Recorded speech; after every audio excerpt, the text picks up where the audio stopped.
Hello and welcome to our raw materials wholeness pillar. I am Tavish Cardiff. If you are unfamiliar with our raw material, you can check out any of our intro videos on our YouTube channel or check out our website, ourrawmaterial.com. Here today, we will be talking about the wholeness pillar. This is the last pillar. You can start at any time. This pillar in particular brings everything that we are together. So in Wholeness Week, we are experiencing this switch from summer to fall this season. And it gives us the opportunity to accept ourselves in wholeness, to bring all of our orphaned parts together. As with every time we approach these pillars, we imagine ourselves in an ancient arena, each pillar equidistant around us, ourselves in the center of our universe, but not the center of the universe. Each one of these relationships is very important to us, and the more that we learn to relate to each one, the better we understand ourselves and the better we are able to manifest the things that we want in the world.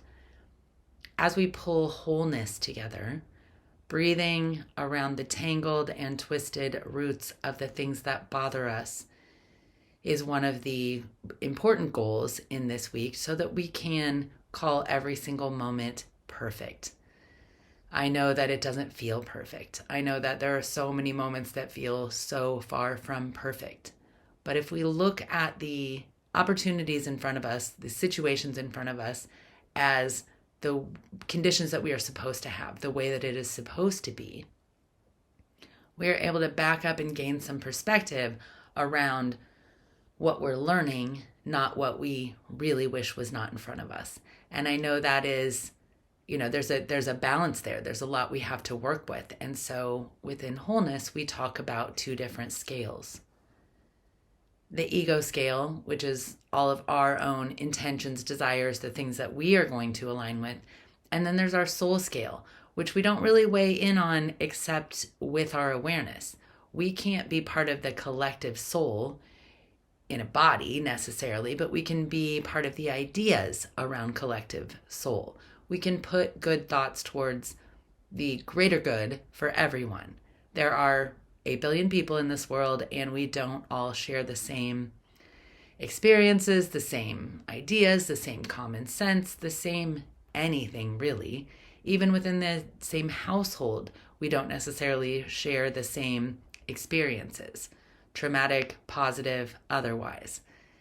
It is important in wholeness, in that relationship, to reflect on the uniqueness of ourselves. Just to pull back each of the pillars for a quick second, those first 4, mentors, music, food, ignorance, those are the things that make up our rawest of our raw material. They show us who we are and how we react in the world.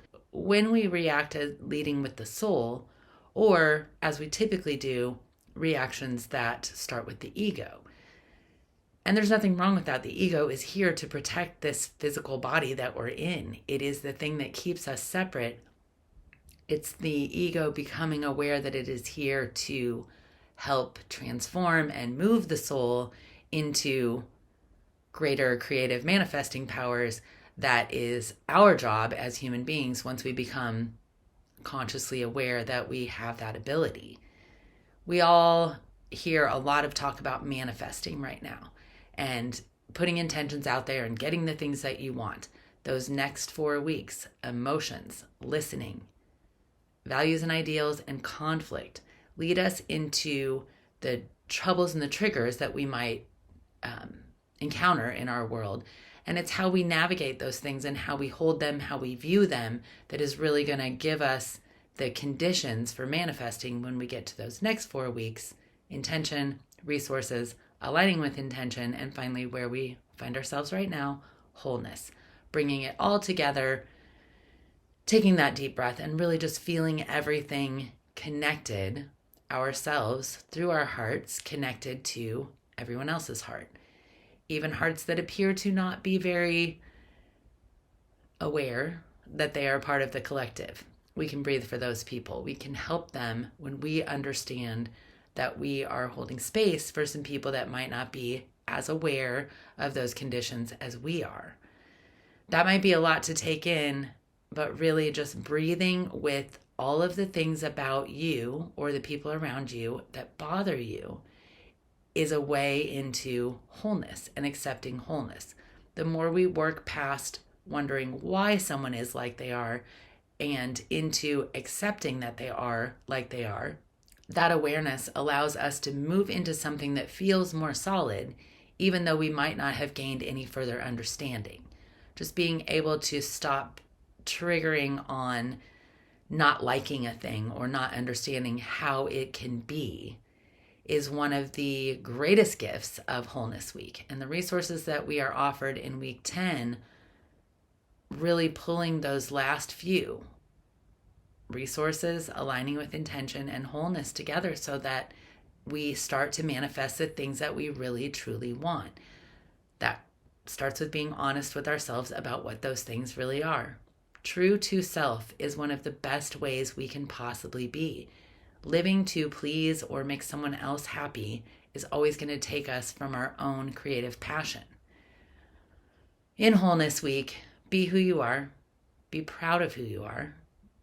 Allow yourself to be good and bad and everything in between. Hand off some shame and some blame if you can work through it.